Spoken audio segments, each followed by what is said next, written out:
أرأيت الذي يكذب بالدين أرأيت الذي يكذب بالدين فذلك الذي يدعو اليتيم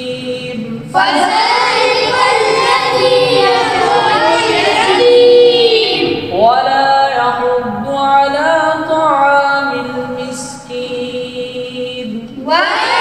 يحض على طعام المسكين فويل للمصلين فويل للمصلين الذين هم عن صلاتهم ساهون